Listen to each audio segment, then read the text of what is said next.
本期第二对情感嘉宾梁先生，47岁，来自辽宁，个体；秦女士，47岁，来自辽宁，务农。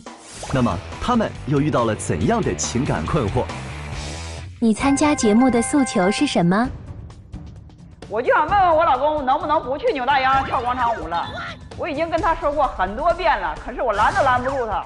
以前为了孩子的事儿，我一直很抑郁，现在好不容易找一个放松的方式，他为什么那么小心眼儿呢？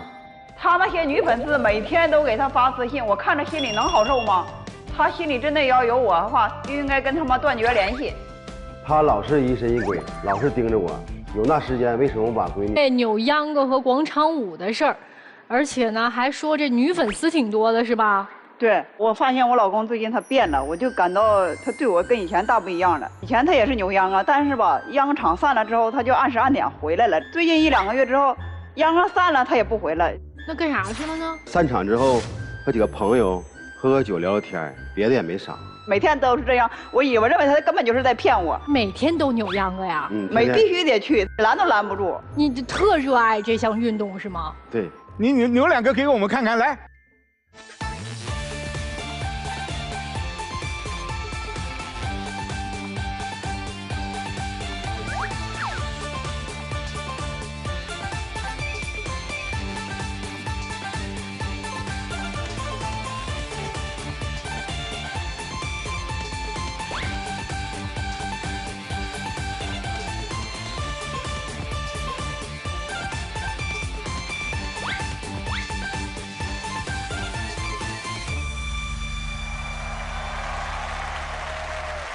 他扭秧歌扭得很灵动哎，哎，如果旁边有一个女伴，你可能扭得更起劲，更欢，更欢呀！每天都去，每天都散场不回来。他有单独女粉丝，咱俩跳一段啊，他就跟别人跳，那视频也有。来，咱们看看视频。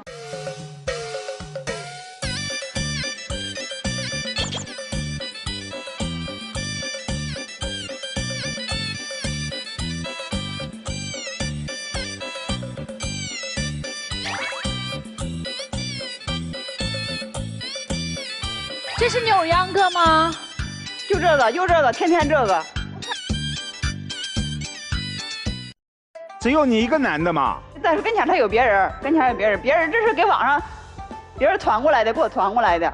完了加他微信嘛，我都给他那好友的女的全部都拉黑了，他偷偷的又都拉回来了，而且变本加厉的又把这个名又换成别的网名了，还想继续跟人聊。他有多少这样的女粉丝呀？10来个吧。这都不算啥，线下的呢，他们扭秧有一个大群，仰慕他的就是给他买烟，完他还给人女粉丝买衣服。粉丝给我买烟，我回送点礼物衣服正常。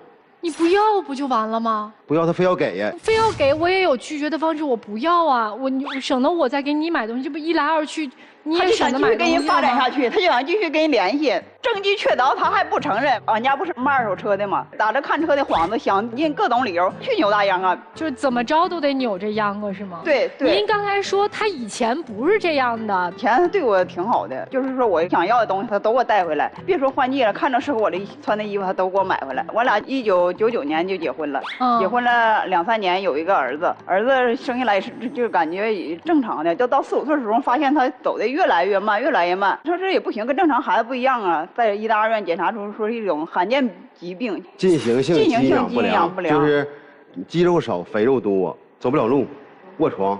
他12岁就开始不能走路了，不是每天就是说吃喝拉撒都在炕上，全就那么喂啊、伺候啊、洗脸呐、撒尿啊，全都那么整。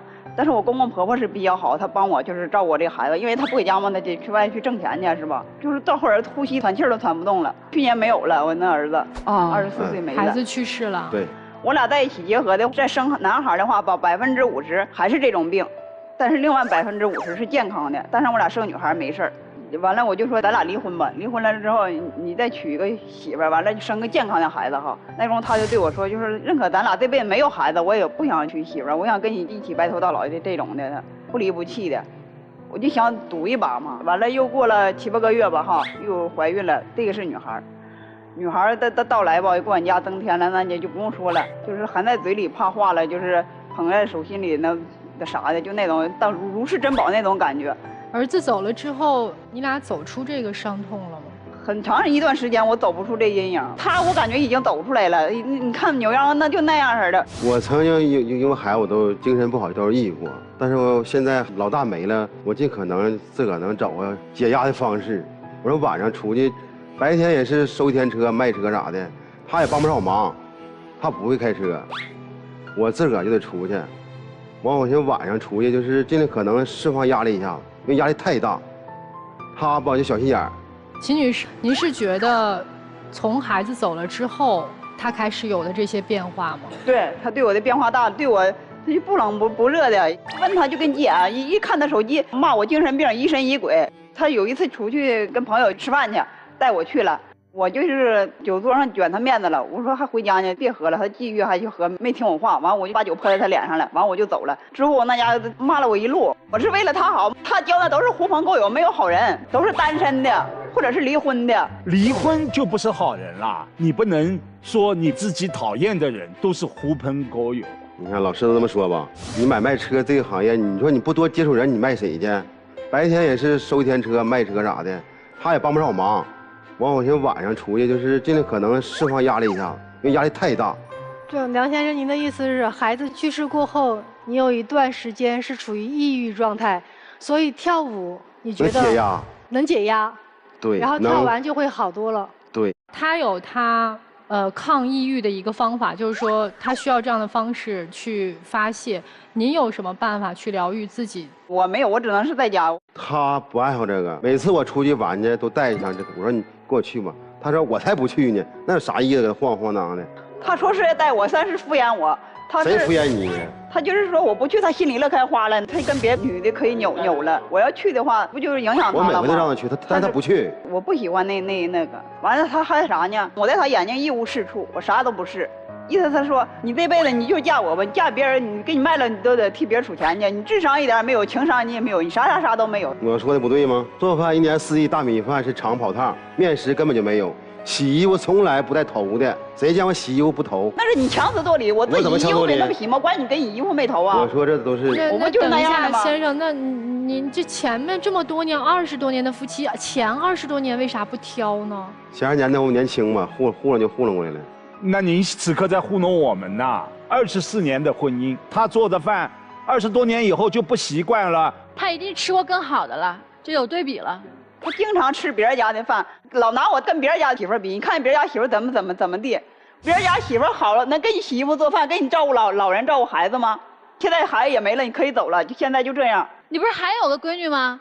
有。老指责埋怨我，这闺女叫我给养废了。这个闺女我就来气，这闺女真让她养废了，太溺爱了。我就是孩子没了嘛，我把注意力都放在她和我这姑娘身上了。今年多大？姑娘13，都不能自理，穿鞋穿衣服，甚至吃饭都得拿跟前去。现在让她惯成这样。自己不会穿衣服吗？自个儿会，但是让她溺爱的，就是啥？会，她也穿不好。13岁了，自己穿不好衣服。她整不好，完她又哭，她哭我挺难受，因为我要这女儿太不容易了。他13岁了，他哭啥呢？他又不是个小婴儿，他不会说吗？不对劲了，他想穿哪件衣服了，给拿错了，或者什么一生活中的小事了，他就是磨我那小姑娘嘛，他有啥话他跟我说，他就是惯的。但这个要怪你，因为你已经习惯性的给孩子去准备一切的时候，你突然让孩子自己去找衣服，他找不到了。对。但是孩子并不是不会穿衣服，对，是你到了10岁10多岁，你还要帮孩子去穿衣服，溺爱到一定程度了。就有一次，我们去县里出门，给他扔家了。我闺女11点还没起来呢，她爷爷奶奶给她穿的衣服，现在都惯成这样，她你没有错吗？你说你？那你有错吗？孩子他一开始溺爱，你就感觉不对，你就应该干涉了呀。你为什么不干涉呢？我干涉他不听啊，老师。不听的话，您那时候就要据理力争啊。亲力亲为了吗？你这不有时间扭秧歌，你也没有时间去教育你闺女啊。根本注意力和精神都没在我身上，手机天天就是捧着这种。你手机被捧着吗？说我，你手机离手了。所以现在有一种感觉，就是这个儿子走了之后，你俩的日子好像跟着儿子也一起去了。梁先生，你想儿子吗？想。什么时候最想？晚上睡不着的时候想。想儿子什么？现在都像他这么大边大，都得娶妻生子了，但是我家孩子却走了，跟人对比也感觉自卑，有点抑郁也有很多这种状况。今天你们2个人来到我们节目，需要我们帮助你们什么？我不是说不让他去跳舞了，你得减少次数啊。但那这样暧昧的短信跟这样式的跳舞，我这样式我受不了，这样日子我过不了。所以您的意思是，如果他继续这样下去，你就不打算过了，是吗？对。您说您的诉求是啥？我有诉求，老师，我的诉求是啥？就别天天跟抓贼的看着我，老翻我手机。就是我扭秧也是释放压力，每天晚上就出去1个多小时就回来了，晚点就是跟朋友喝酒聊聊天，也没干别的。根本就不是那么回事儿，谁家正常过日子11、12点钟不回家，在农村那不正常吗？ 9点多已经散了，每天都有应酬和喝酒吗？他以前是一点都以前不是这样这样的，没说吗？以前对我可好了呢。我们先听听，我们今天同样来求助的孙先生和吴女士，你俩听完他的事儿有啥感想？那我就先说2句吧哈。当听到说大侄儿没了，挺心疼大哥和大姐的，但是呢，作为一个女人也是需要提升的。这个大姐确实也没情商，也没智商。什么叫情商、智商啊？啥叫情商？啥叫智商？怎么这么不招人听呢？那都啥情况？那大姐她跟那美女跳舞，我支持她好吗？大姐，你是始终停留在就是你在照顾儿子的那个阶段，到目前为止，我能感受到你还是在停留着。既然是没了，伤心不？就是我听到这个事儿呢，我也很伤心。但是咱必须得走出这个阴影，人得往前走，是不是？就是你一直停留在这，你的情商和你智商就是在原地踏步走。大哥走出来，那大姐怎么办呢？做老公的那应该跟大姐一起面对这个事实，对不对？那大哥不也说吗？领他去他不去，他自我他走不出来。那你说怨谁？大哥也不是没做工作，大哥不是每次牛羊哥不是也让你去吗？你要是实在不放心，你跟他去不就完了吗？让他去他不去，对不对？你表达的问题始终是站在你们女人的角度去考虑问题，你们考虑问题就太片面了，知不知道？你也挺片面的，别说了。首先，我觉得就是大哥大姐都应该先去做一个正确的心理咨询，尤其这种人生的重大伤害，你自己是没有能力就是去度过这个坎儿的，你没有能力保证说我在经历这一道伤害之后，我获得的都是正向的成长，这个是很难做到的。所以这个时候你应该去求助，要学会求助，这是第一点。第2点就是说，大哥，你中间很多事儿做的确实是很不厚道。这个不厚道是什么？这个不厚道是他身为母亲，因为那是他10月怀胎掉下来的肉，他的创伤一定会比你更加的深刻。你不能在只管你自己的同时，你不管他了。第3点就是您处理问题的方式是极端且偏激的，你不是说你去释放你某一方面的欲望和压力，你就能填补你已经受到了伤害。因为你一旦在你过去的人生中没有尝试到的快感，你在这个时候你尝到了这个快感，那未来你的诱惑会更加的多。你觉得只要能够去填补你这个地方受到了伤害，所有的事情可能都会去干。你今天是扭秧歌，明天就指不定是什么事儿了。你要学会克制自己。大哥现在要做的第一个就是怎么样让自己从这个伤痛中走出来，要帮助自己的家人也一起走出来。其次就是怎么样给女儿树立一个正常的正确的成长环境。你作为一个父亲来说，你觉得你说他们不听，那至少您还有威严吧。那接下来说一下大姐，你是受到很多伤害，大哥同等受到很多伤害，他的付出也不比你少。你不要天天去埋怨他说你出去怎么样，你真正想办法让他不出去，就是你怎么样教好你的女儿，你怎么样做一个身心健康的母亲。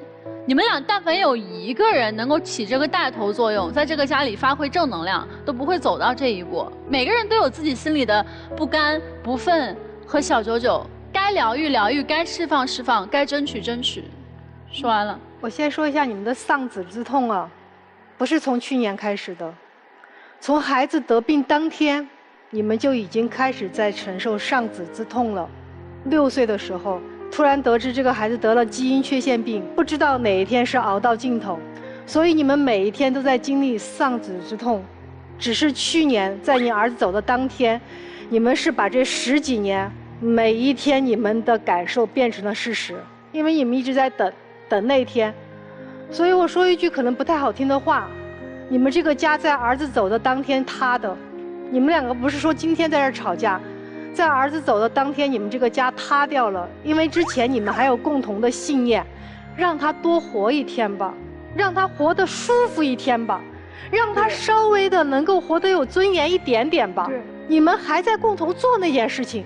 然后可能对于先生来讲，你在做什么？让我老婆舒服一点吧，我帮她分担一点。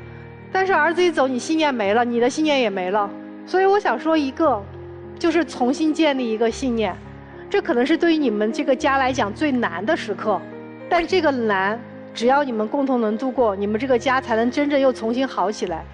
而这个信念，不是说女儿，是你们2个人能不能共同找到你们彼此的支撑。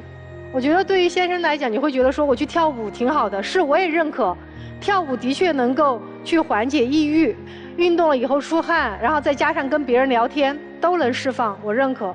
但对于妻子来讲，你没有，你就很难走出来。所以你至少你得找，可能不一定是跳舞。说一个最简单的，直播呀，把你曾经怎么去陪伴儿子，那些你的亲身经历分享给类似的妈妈们呀，这也是力量啊！我相信，可能跟你有过同样经历的妈妈，可能现在正在等别人去给她支持。你可不可以帮别人？我知道谈起来很痛苦，但是当你能接受的时候，你才会有力量。你去看看你那个脸是没有力量的，你没有生活的信心了，你这个状态，你对于你的女儿也不会舒服和幸福的。所以这是我说的，你们要共同找一个信念。当这个共同信念能够出来的时候，你们这个家才可以重新的死灰复燃。不然我不知道你们哪一天互相就崩盘了，这个家真的就没了。我认为人世间最不忍开口、最痛的事情，就是丧子的之痛。我相信这位父亲吧，你也很痛，而且呢，扭秧歌很有可能运动是你的一种应激的反应。但是呢，在这个过程中，我不能够理解和好奇的是暧昧。为什么？因为暧昧是需要心情的。其二，你吃了你老婆20多年的饭，你老婆也不容易，之前照顾孩子，然后突然一下就吃不习惯了。其实你有没有发觉，这是心态的变化？当心态一旦发生变化的时候，你会看什么都不顺眼。其实作为一个父亲，你也很看不惯他对于你现在健康的女儿种种的教育方面的问题，你也很看不习惯，但是你却没有花时间去教育好你的女儿。然后作为丈夫，你知道吗？他经历了什么？你的妻子经历了比你更加痛，那是他身上的肉啊，切肤之痛。可是你还在指责他，你还在对他冷漠，然后同时来自于长时间别人的诱惑，让你有了比较。我想对这个大姐说的就是顺其自然吧。一个人是叫不醒一个装睡的人，一个人也换不来一颗已经变化的心。人吧，总有这个缘聚和缘散，我觉得不必强求。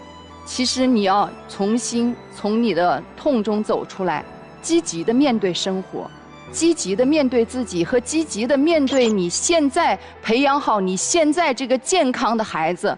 不要再从这种惯性中去照顾孩子的起居，你要把她培养成一个自强自立的女性。